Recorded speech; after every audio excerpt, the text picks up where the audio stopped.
The Nigeria Center for Disease Control says 31 suspected cases of monkeypox have so far been reported in 7 states across the country. Indeed, the National Coordinator and Chief Executive Officer of NCDC, Chikwe Iyekweazu, made this known in Abuja.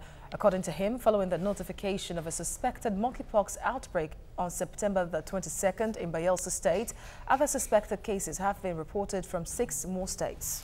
He listed the affected states as Bayelsa, Rivers, Ekiti, Akwa Ibom, Lagos, Ogun, and Cross Rivers. Iyekweazu said that samples had been collected from each suspected case for laboratory confirmation.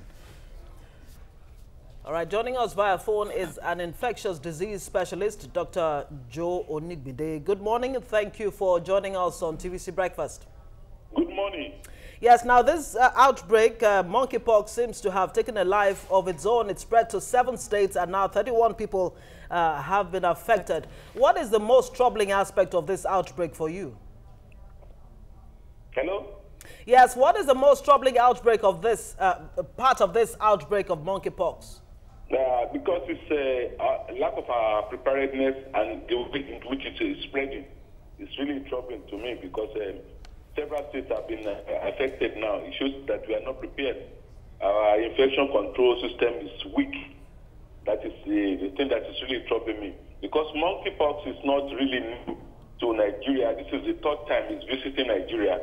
We said in 1971, 1978, and now we're having it. So if we are ready, if we are put on our gauntlets, how to prepare that precautionary system for infection control, we shouldn't be caught off guard as we are now. Indeed, and this outbreak is taking the same dimension as other epidemics in the past. So what should be governments across board now be doing, both at the central and state levels be doing? What are they supposed to be doing that they are not at this time? Well, I just mentioned that we are ready when it comes in terms of infection disease control. There are standard techniques, there are standard rules which every medical practitioner and indeed the whole public should follow when it comes to things like this. The way we handle things, we are not up to standard when it comes to prevention of infections. And apart from that, at this time, I think what you should be doing is that continuous, stimulation of the community coordination. We have to inform the people about infections that are flying around. So the community will need to be informed right now, so that we can curb spread. And the contact tracing also, we have to be up, just as we did against Ebola. The real danger about this disease is that it is so similar to so many others, Ebola and the rest of them. And even more troubling is the fact that there are no available vaccines as far as Nigeria is concerned. Of course, the Senate has asked for collaboration with the WHO to provide some kind of intervention and other donor agencies. Where do we go from here? There are no, like you mentioned, there are no vaccine against it because 85% was responsive to vaccine against smallpox. But since smallpox has been eradicated since 1980, we have such vaccine available. So right now, I don't know what we need to do. What we need to just do is just to spread the news that we have to be up against,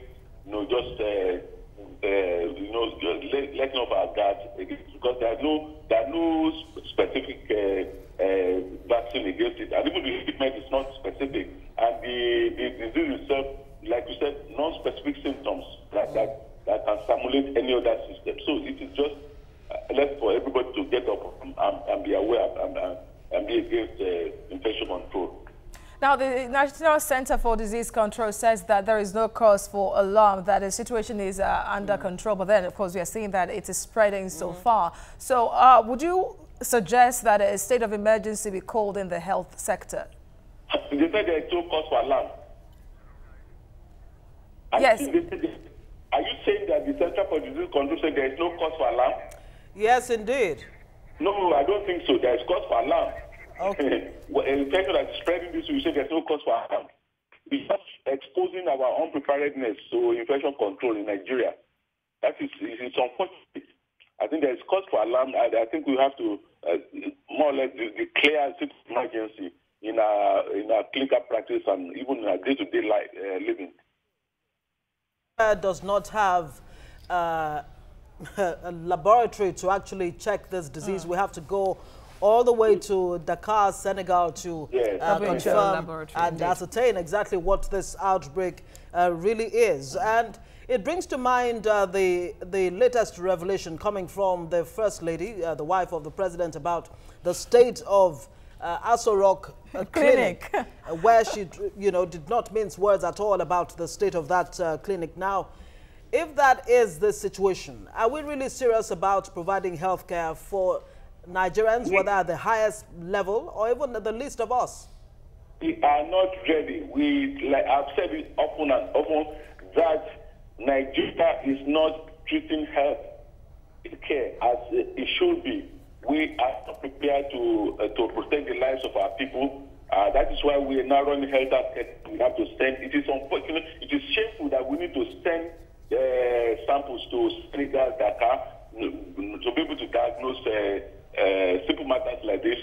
By now, we should have full-fledged laboratories over the country that can give diagnosis for such things. It's just that we are not. The funding of health in Nigeria is very, very poor. In fact, if you can say anything less than that, worse than that, we are not careful about health of the people, health of ourselves, and any small thing that happens. We know, especially big people, they know how to fly out of this country. That's why they are careless about it. This is unfortunate, and I think our government needs to be told that the people are not happy with them when it comes to taking care of the health of the people. Healthcare in Nigeria is almost zero now, as we speak.